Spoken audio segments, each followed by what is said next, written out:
تم دونوں کا نکاح طے کر دیا گیا ہے۔ کل تم دونوں کا نکاح ہے اور رخصتی بھی۔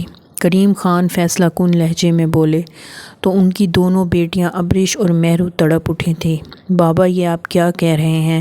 میرے پاس وقت کم ہے بیٹا، وہ کراہتے ہوئے بولے تھے۔ کریم صاحب جو کینسر کے آخری سٹیج پر تھے اپنی 22 سالہ بیٹی مہرو اور 20 سالہ ابریش سے مخاطب ہوتے بولے، ان کی بیوی تو 4 سال پہلے ہی انتقال کر گئی تھی اور انہوں نے اپنے بھائی بلال کو بلایا تھا جن کے 2 بڑے بیٹے شیراز اور ارسل تھے جن سے وہ اپنی بیٹیوں کی شادی طے کر چکے تھے، شیراز کی مہرو سے جبکہ ابریش کی ارسل سے۔ شیراز پاکستان ہی ہوتا تھا جبکہ ارسل ابھی پاکستان 1 ہفتہ پہلے ہی لوٹا تھا جب اس پر نکاح کی خبر کا بم گرایا گیا تھا۔ ان دونوں کے علاوہ بھی بلال صاحب کا ایک چھوٹا بیٹا حمزہ جو بہت شرارتی تھا، جبکہ ایک چھوٹی بیٹی محمل تھی جو ابریش کی ہی عمر کی تھی۔ او گاڈ یار، ڈیڈ سٹک گئے ہیں کیا؟ کیسے میرا ایک ایسی لڑکی سے نکاح طے کر سکتے ہیں جو ایک چھوٹے شہر کی لڑکی ہے، اور تو اور جس سے میں ملا بھی نہیں ہوں۔ ارسل جو آج اپنے باپ سے اپنی محبت مریم کے بارے میں بات کرنے والا تھا، یہ خبر سن کر ششدر رہ گیا تھا۔ وہ تو اپنی کلاس میٹ جو اس کے ساتھ باہر ہی پڑھتی تھی اس سے محبت میں مبتلا ہو چکا تھا اور اپنے باپ کو بتانے والا تھا اس کے بارے میں، مگر یہ انہوں نے کیا کہہ دیا تھا؟ اپنے بہن بھائیوں سے ملنے والی خبر پر وہ چیخ ہی تو پڑا تھا۔ او ہیلو بیٹا، زیادہ ڈرامے مت کر، بھول مت میرا بھی نکاح کل ہی ہے، شیراز اسے گھورتے بولا جب وہ سر جھٹک کر رہ گیا۔ آپ ہی اپنے ابو کو سمجھاؤ بھیا، میری التجا کہاں سننے والے ہیں؟ وہ میں اس پینڈو لڑکی سے شادی کرتا اچھا لگوں گا، وہ تنک کر بولا تو سبھی دبی دبی ہنسی ہنس دیے تھے۔ بھیا آپ اتنے اوکھے کیوں ہو رہے ہیں؟ کہیں گے تو آپ کو بھابھی کی فوٹو بھیج دیں گے۔ محمل دانتوں کی نمائش کرتی بولی تو وہ اسے خونخوار نگاہوں سے گھورنے لگا تھا۔ اس کی کوئی ضرورت نہیں ہے کیونکہ میں اس سے نکاح نہیں کرنے والا، کسی اور سے پیار کرتا ہوں میں، وہ ان سب کے سروں پر دھماکہ کرتے ہوئے بولا تھا، جبکہ سب اسے یہ سمجھانے لگے تھے کہ اس بار ڈیڈ کی بات کوئی نہیں ٹال سکتا، اور پھر وہی ہوا تھا جو اس کے ڈیڈ نے کہا تھا۔ انکار کرنے کے باوجود بھی اس کا نکاح آج ابریش سے ہو رہا تھا۔ ان دونوں میں سے کوئی بھی شادی پر رضامند نہیں تھا، اس لیے دونوں نے نہ ہی ایک دوسرے کو دیکھا تھا اور نہ ہی ملے تھے۔ اس طرح سے وہ دونوں ہی ایک دوسرے کے چہرے سے انجان تھے۔ جبکہ شیراز اور مہرو کا جب نکاح ہوا تھا تو دونوں میں بات چیت ہو چکی تھی، جبکہ جیسے ہی ان دونوں کا نکاح ہوا تھا تو اسی رات کریم صاحب خالق حقیقی سے جا ملے تھے، جبکہ وہ دونوں ٹوٹ کر رہ گئی تھیں، بہت روتی تھیں۔ وہ جب بلال صاحب انہیں سہارا دیتے اپنے ہی گھر لے آئے تھے، سوئم کے بعد تب سے ارسل گھر آنا ہی بند کر دیا تھا۔ کل ان دونوں جوڑوں کی رخصتی تھی مگر وہ ایسا نہیں چاہتا تھا، وہ آج رات جانے والا تھا، لیکن اس لڑکی کو جاتے ہوئے کیسے بخش دیتا جو اس کی دنیا تاوبالا کرنے کا سبب بنی تھی۔ اس کی وجہ سے وہ اپنی محبت کو معاشرے کے سامنے قبول نہیں کر پایا تھا، اس بات کا بدلہ لینا تھا اس نے اپنی نام نہاد منقوہ سے۔ رات وہ سب کے سونے کا یقیناً انتظار کرتا رہا، اس کے کمرے میں آیا تھا، کھڑکی کے راستے گھر کا مین سوئچ وہ آف کر آیا تھا، تبھی ہر طرف اندھیرا تھا۔ دوسری طرف ابریش جو ہی نہا کر نکلنے لگی تو لائٹ بند ہوئی تھی، وہ ایک دم ڈر گئی تھی کیونکہ اسے اندھیرے سے ڈر لگتا تھا۔ فوراً اس نے اپنے ارد گرد ایک ادر ٹاول لپیٹا تھا جو صرف اس کی بمشکل ہی کور کر پا رہا تھا، اسے لپیٹے فوراً باہر نکلی تھی۔ جب باہر نکلتے ہی اسے اپنے کمرے میں کسی کے قدموں کی چاپ سنائی دی۔ کون ہے یہاں؟ وہ اندھیرے میں دیکھنے کی ناکام کوشش کرتے ہوئے بولی، مگر اسے کوئی دکھا نہیں تھا، مگر اسے یہ ضرور احساس ہو گیا تھا کہ یہاں کوئی موجود ہے۔ ابھی وہ اندھیرے میں کینڈل ڈھونڈ کر جلانے ہی لگی تھی کہ اسے پھر احساس ہوا کہ وہاں کوئی موجود ہے۔ اس نے تیزی سے ماچس سلگاتے کینڈل جلائی تھی اور میز پر رکھی تھی، مگر اس ایک موم بتی سے اس بڑے عالیشان کمرے میں اتنا اجالا نہ ہوا تھا، بس اتنا تھا کہ دیکھ سکتی تھی کہ یہاں کوئی موجود ہے یا نہیں، جب اچانک اسے کسی نے اپنی طرف کھینچا تھا۔ تم ہو کون اور میرے اتنے قریب کیوں آ رہے ہو؟ تم ہو کون اور میرے اتنے قریب کیوں آ رہے ہو؟ وہ جو نہا کر ابھی نکلی تھی، ایک سفید چھوٹے سے ٹاول میں اس کی ٹانگیں نمایاں ہو رہی تھیں، نیم اندھیرے میں اسے تکتے بولی، جو اس کے جسم کے بے حد قریب آ چکا تھا اور ہاتھ آہستہ آہستہ اس کی طرف بڑھانے لگا تھا۔ اس شخص کی اتنی نزدیکی پر جو اس کا جسم گرم بھٹی میں جھونک چکا تھا، اگلے ہی پل وہ اس کا چہرہ اپنے ہاتھوں میں تھام کر اس کے لبوں پر جھکنے والا تھا کہ وہ جان لیوا حد تک پھڑپھڑا کر رہ گئی۔ "چھوڑو، کون ہو تم؟" وہ اسے دھکا دیتی بھاری سانسوں سے بولی۔ "تمہارا شوہر۔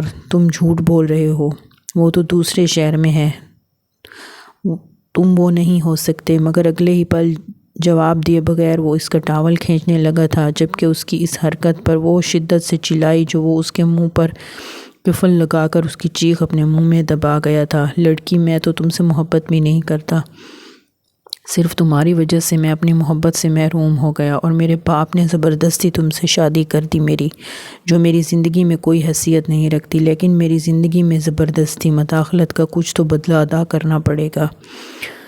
وہ زبردستی انداز میں اس کو سزا دیتے بولا تو وہ درد برداشت کرتے ہوئے بولی، جبکہ وہ اس کے کانوں میں زہر انڈیل رہا تھا، جس پر وہ تڑپ اٹھی تھی۔ "پلیز میرے ساتھ ایسا مت کرو، یہ تم کیا کہہ رہے ہو؟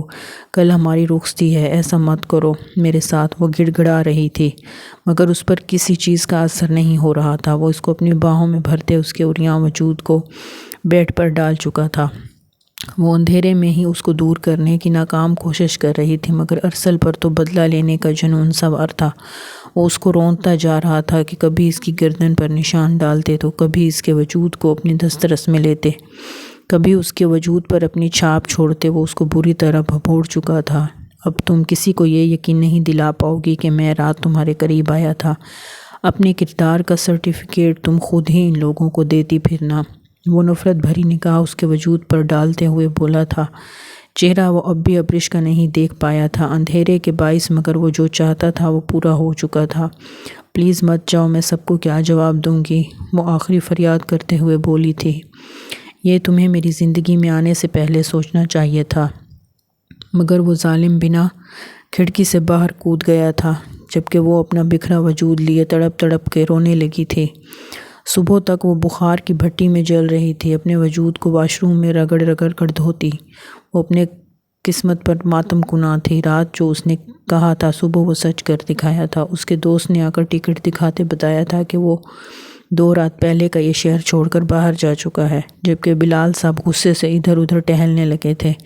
اب وہ چاہ کر بھی ان سب کو وضاحت نہ دے پاتی کہ وہ شخص رات ادھر ہی تھا اور اس کو اپنا بنا کر گیا ہے۔ آخر کیسے بتاتی وہ ان لوگوں کو؟ اور پھر اس دن صرف مہرو اور شیراز کی رخصتی ہوئی تھی۔ دوسری طرف دیکھا جائے تو مہرو اور شیراز میں بننے لگی تھی، وہ ایک دوسرے سے محبت کرنے لگے تھے۔ 3 ماہ پلک جھپکتے گزر چکے تھے، جبکہ ابریش کی زندگی جیسے وہیں تھم کر رہ گئی تھی۔ وہ ان سب کے ساتھ وقت بتاتی تھی، مگر پرانی والی چلبلی سی ابریش کو کوئی واپس نہیں لا پا رہا تھا۔ وہ سب لوگ اس سے بات کرتے تھے اور اس کی خاموشی سے پریشان تھے، جبکہ اس کی خاموشی کی ایک وجہ یہ بھی تھی کہ ارسل نے آج تک اس سے بات نہ کی تھی، نہ بات کرنے کی خواہش کی تھی۔ اس نے کبھی بھی ارسل کا ذکر اپنے سامنے ہوتے ہوئے نہیں سنا تھا کہ وہ اس سے بات کرنا چاہتا ہو۔ دل ہی دل میں وہ جانتی تھی کہ وہ کس حد تک اس سے نفرت کرتا ہے۔ شاید وہ باہر اپنی محبوبہ سے شادی بھی کر چکا ہو۔ اس نے اپنے ہم سفر کے لحاظ سے کافی خواب دیکھ رکھے تھے جو پل میں چکنا چور ہو چکے تھے۔ اگر اس کے بابا کی آخری خواہش نہ ہوتی تو کبھی وہ اس انجان شخص سے شادی نہ کرتی جس کے نام تک سے وہ پہلے واقف نہ تھی، نہ اس کو دیکھ رکھا تھا اور نہ ہی وہ اس سے ملی تھی۔ اس شخص نے اسے نوچ تو لیا تھا، مگر اس کے باپ کے مرنے پر ایک لفظ بھی تعزیت کا نہ کہا تھا۔ ابھی وہ مہرو کے ساتھ کچن میں کام کروا رہی تھی جب وہ چکرا کر نیچے گری تھی۔ سب پریشان ہو اٹھے تھے اور ڈاکٹر کو بلایا تھا۔ جب اس نے آ کر اطلاع دی تھی کہ وہ پریگننٹ ہے، سبھی ششدر نگاہوں سے ابریش کو دیکھنے لگے تھے۔ سارے ہی جانتے تھے کہ ارسل تو یہاں تھا ہی نہیں، پھر یہ سب کس نے کیا تھا؟ سارے شک کی نگاہ سے دیکھنے لگے تھے۔ جب وہ سسک کر بولی، "میرا کوئی قصور نہیں ہے، یہ سب ارسل نے کیا ہے"۔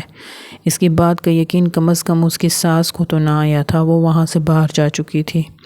پیچھے ہی بلال صاحب بھی نکلے تھے، جبکہ مہرو اور شیراز اب بھی وہیں تھے۔ "شیراز، میری بہن چھوٹی ہے، جھوٹ نہیں بولتی"، مہرو سسکتے ہوئے بولی تھی۔ جب وہ اس بات میں سر ہلا گیا تھا، بلال صاحب نے باہر جاتے ارسل کو کال کی تھی اور ساری بات بتائی تھی۔ جب وہ صاف مکر گیا تھا، "ڈیڈ، آپ کسی کا گناہ میرے سر تھوپنا چاہ رہے ہیں۔ میں نے آپ سے پہلے ہی کہا تھا میں اس لڑکی سے شادی نہیں کرنا چاہتا، اب آپ کسی اور کا گناہ میرے سر ڈال رہے ہیں، وہ بھی یہ کہہ کر کہ یہ میری اولاد ہے۔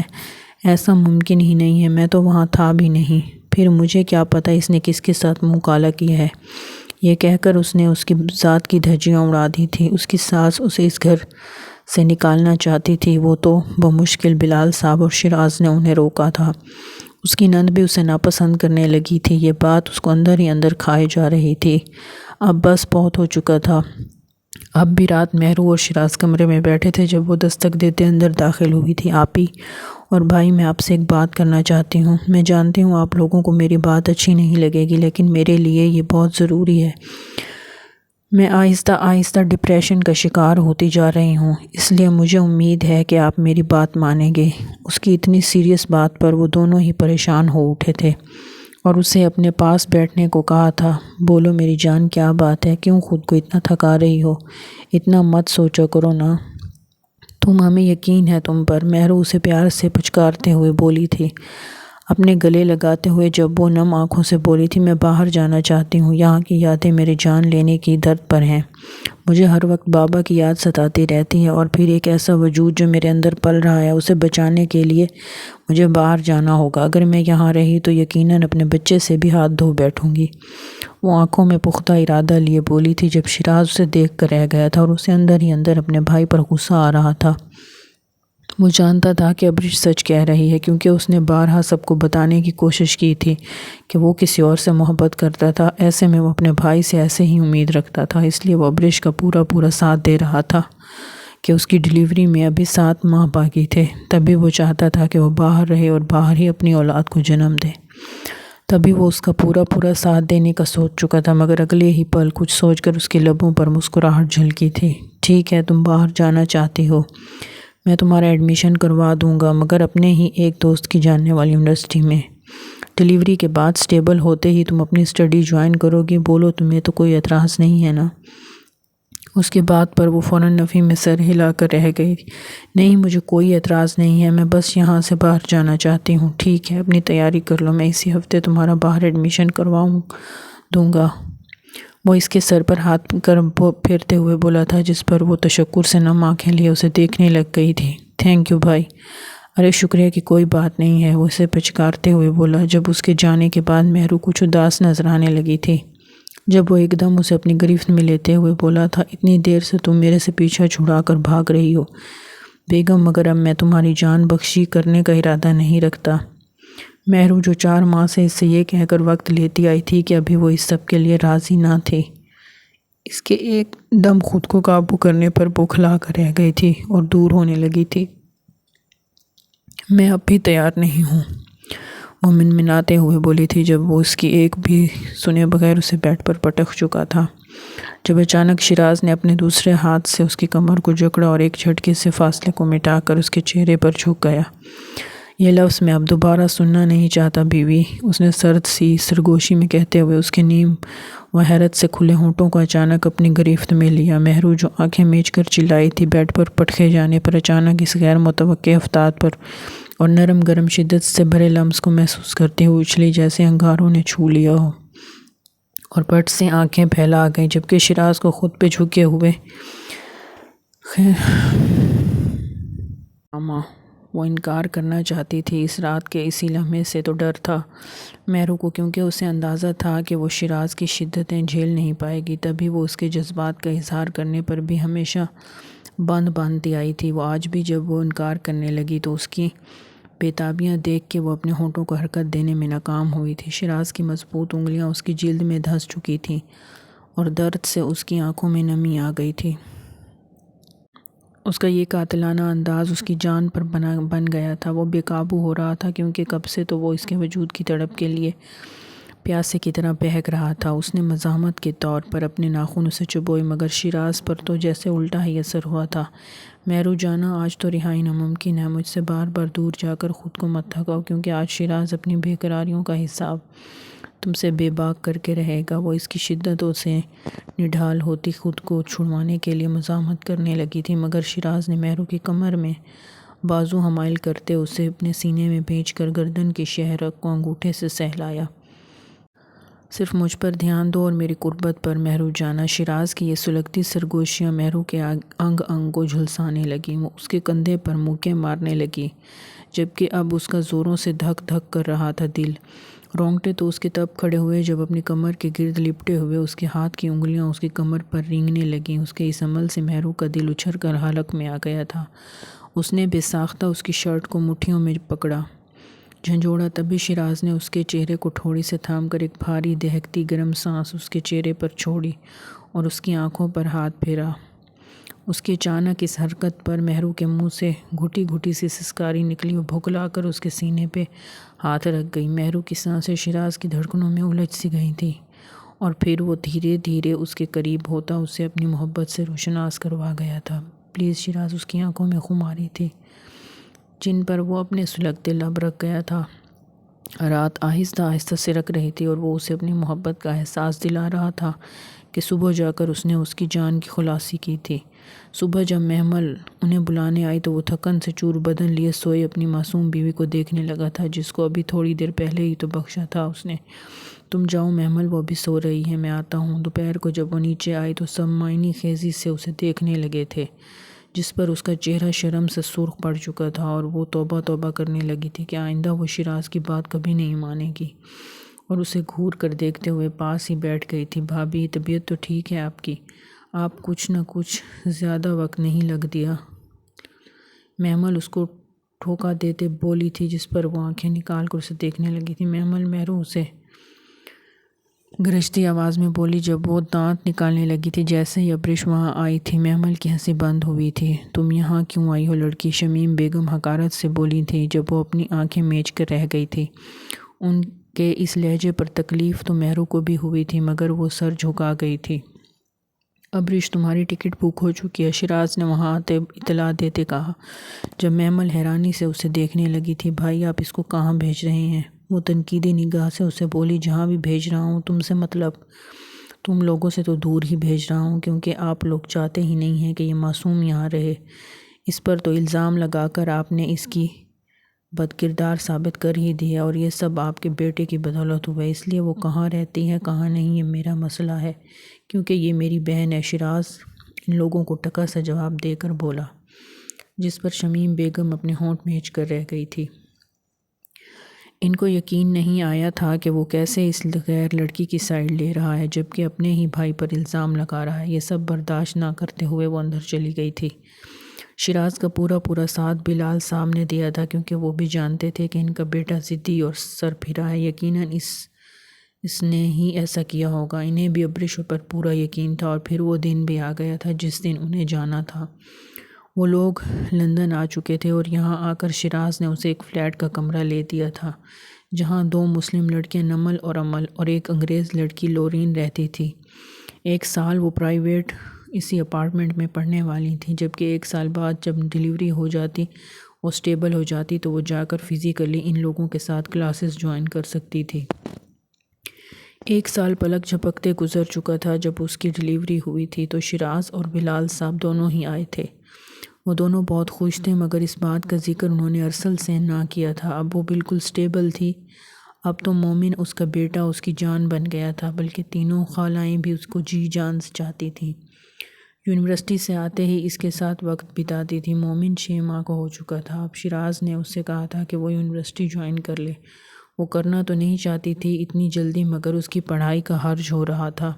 ایسے میں شیراز نے اسے ایک بیبی سیٹر لگوا کر دے دی تھی، جو مومن کا خیال رکھتی تھی اس کی یونیورسٹی سے آنے تک، اور یونیورسٹی بھی پہلے دن وہ اسے خود ہی چھوڑنے گیا تھا۔ یہ رہا تمہارا ڈپارٹمنٹ، اب تو خوش ہونا۔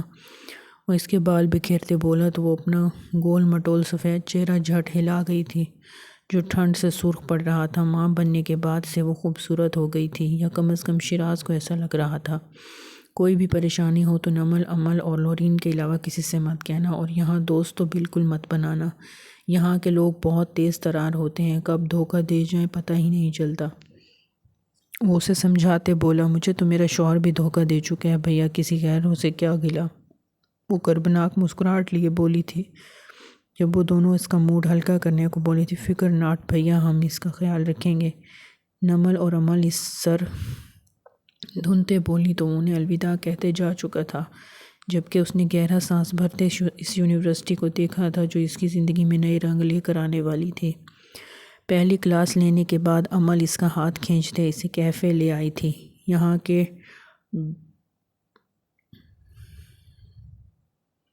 یہاں کے ڈونٹس بہت مزے کے ہوتے ہیں۔ عمل کی بات پر نمل نے منہ پھلائے ہوئے سے بھکڑ کہا تھا، جس پر ابریش کا کہکا نکلا تھا۔ جیسے ہی نمل اور ابریش دونوں ٹیبل پر آ کر بیٹھی تو عمل آرڈر کرنے چلی گئی تھی، جبکہ لورین انہیں دیکھتے وہیں آ گئی تھی۔ ہائے گرلز، کیا ہو رہا ہے؟ وہ اپنی اصلی ٹوٹی پھوٹی اردو میں بولی تو ابریش نے بمشکل اپنا کہکا ضبط کیا تھا۔ یہاں آنے کے بعد اس کی ایک ہنسی کا باعث لورین کی ٹوٹی پھوٹی اردو بھی تھی۔ ابھی وہ اس سے باتیں کر ہی رہی تھی کہ کیفے میں ایک گروپ داخل ہوا تھا جسے سب جگہ دینے لگے تھے، جن میں ایک لڑکا نہایت سفید، خوبرو، اسٹائلش سا گرے آنکھوں والا شخص اسے بالکل انگریز ہی لگا تھا۔ یہ پہلا خیال تھا جو اسے دیکھ کر اس کے ذہن میں آیا تھا، مگر یہ دکھنے میں شیراز سے کیوں ملتا تھا؟ وہ سوچ کر رہ گئی۔ اور ان میں 2 لڑکے اور تھے جنہوں نے جینس پہن رکھی تھی، جبکہ 3 لڑکیاں بھی تھیں جو نہایت خوبرو تھیں۔ سب انہیں راستہ دینے لگے تھے۔ جب وہ ناسمجھی سے نمل کو دیکھنے لگی، یہ کون لوگ ہیں اور یہ سب لوگ ان سے ڈر کیوں رہے ہیں؟ ابریش کے سوال پر نمل تھوک نکلتے بولی، یہ یہاں کے سینئرز ہیں، لاسٹ بیچ، اور اسے ایسے ڈیز ہیں ان کی پینٹ گیلی ہو جاتی ہے۔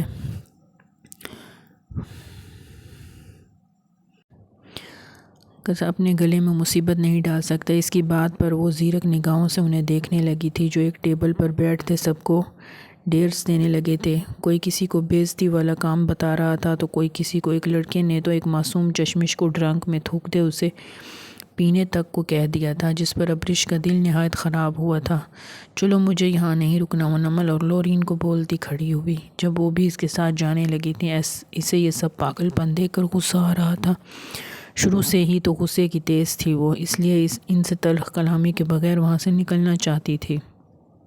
جب ان لوگوں میں سے ایک لڑکی مریم کی دھاڑ پر، وہ سب بھی پلٹی تھیں، جبکہ عمل کو زمین پر گرے دیکھ وہ سب آگے کو بڑھی تھی۔ ہے یو، میرے جوتے کو صاف کرو، جتنی کی تمہاری اوقات ہے اتنی کی میری یہ ایک ہیل ہے، وہ عمل کو ٹھوکر مارتے بولی، جبکہ نمل تھر تھر کانپنے لگی تھی اور ڈر کے مارے آگے بھی نہ بڑھ پا رہی تھی۔ خفت سے آنسو نکل کر اس کے چہرے پر بکھر رہے تھے۔ ایسے میں اس گروپ کے بے ڈھنگے لڑکے جہاں ہنس رہے تھے، وہیں وہ لڑکا جو اس گروپ میں AK کے نام سے مشہور تھا اور مریم سے محبت کر رہا تھا، اسے بولا، ہے مریم، جانے دو۔ نو بیبی، یہ میری فیورٹ ہیل تھی، اس کو تو نہیں بخشوں گی میں، وہ اسے ٹھوکر رسید کرتے بولی تھی تو عمل کی کراہ بلند ہوئی تھی۔ ابریش آگے بڑھنے لگی تو نمل نے اس کا ہاتھ کس کر تھامتے ہوئے نفی میں سر ہلایا تھا، تم مت جانا ورنہ وہ لوگ اسے چھوڑ کر تمہارے پیچھے پڑ جائیں گے۔ وہ سسک کر بولی تو وہ اس کا ہاتھ جھٹک کر آگے بڑھتے ہوئے عمل کی طرف لپکی تھی اور اسے اٹھایا تھا۔ تم ٹھیک ہو؟ وہ اسے اٹھا کر اس کے آنسو صاف کرتے بولی تھی، جس پر وہ روتے ہوئے اس بات میں سر ہلا گئی تھی۔ ہے یو، تمہاری جرأت کیسے ہوئی میری بات کاٹ کر اسے یہاں سے لے جانے کی؟ مریم نے اس کا بازو جھٹکے سے پلٹتے اس کے بازو میں اپنے لمبے ناخن چبوتے دھاڑتے ہوئے کہا، جب اگلے ہی پل وہ جھٹکے سے اس کا ہاتھ تھام کر اسے مروڑتی اپنے قریب کھینچ چکی تھی، جس پر مریم کی چیخیں بلند ہوئی تھی، جس پر نہ صرف باقی اسٹوڈنٹس بلکہ باقی سارے بھی آنکھیں پھاڑے اسے تکنے لگے تھے۔ Don't you dare to touch me you fool, وہ اسے جھٹکے سے اس کے ساتھیوں کے قدموں میں پھینک گئی تھی۔ ارسل فوراً مریم کو تھام کر رہ گیا تھا اور اس لڑکی کے اس انداز پر اس نے لب بھینچے تھے۔ اس کی جرأت دیکھتے اس گروپ کے لڑکے آگے آئے تھے۔ اب تم اسے بچا ہی چکی ہو تو اس کے حصے کا ڈیئر ہم تمہیں دیتے ہیں۔ تم کافی حسین ہو، اس لیے تمہارا ڈیئر یہ ہے کہ تمہیں اس یونیورسٹی کے سب سے خوبصورت شخص جو کہ ہمارا دوست AK ہے، اسے پرپوز کرنا ہوگا۔ بے شک یہ مریم سے کمیٹڈ ہے جس پر ہر لڑکی مرتی ہے، مگر یہ چانس صرف تمہیں دیا جا رہا ہے کیونکہ مریم ارسل کے پاس بھٹکنے والی ہر لڑکی کو دفعہ دور کرتی ہے۔ ہزاروں لڑکیوں میں سے ایک تم ہو جسے میں یہ ڈیئر دینے کی جرأت کر رہا ہوں، ٹائلر تفاخر سے بولا، جب پیچھے موجود AK نے اپنی تعریف پر غرور سے گردن اکڑائی تھی، اور زارا سیدھا ہو بیٹھا تھا۔ اسے تو عادت تھی روزانہ درجنوں پرپوزلوں کی، اور ویسے بھی جو بے عزتی اس نے اس کی محبت مریم کے ساتھ کی تھی، وہ اس کے بدلے میں اسے انکار کر کے اسے پوری یونیورسٹی میں کرنے والا تھا، مگر جب ابریش نے زیرک نگاہوں سے اس کا یہ گھمنڈ دیکھا تو اس سے یہ ایک آنکھ نہ بھایا۔ وہ اسے ان سب میں الگ لگا تھا، مگر حقیقت تو یہ تھی وہ غلط باتوں پر ان کا ساتھ نہ دیتا تھا تو ان کو روکتا بھی نہ تھا۔ اس کے اسی غرور کو توڑنے وہ اس کے قریب بڑھی اور عین اس کے سامنے کھڑی ہوئی۔ جب وہ اپنی گہری آنکھوں کا رخ اس نیلی آنکھوں والی لڑکی پر کر گیا، اس انداز میں کہ جیسے جانے کیسے اسے اظہار محبت کرنے والے تمام لڑکیاں دھک دھک کرتے دل سے اسے دیکھ رہی تھیں، وہ اسے اوپر سے نیچے تک غور سے دیکھنے لگیں۔ اس کے اس انداز پر ایک ہی آنکھیں چھوٹی کیے اسے دیکھنے لگا، پھر وہ اس کے قریب جھکتے ہوئے جو بولی سب ششدر رہ گئے تھے۔ "You are not my type", اس کی بات تھی یا توہین کا زناٹے دار تھپڑ جو ایک ایک کو بھری محفل میں محسوس ہوا تھا، اور یہ کہتے وہ پلٹی اور اپنی دوستوں کو لیے وہاں سے نکلتی چلی گئی۔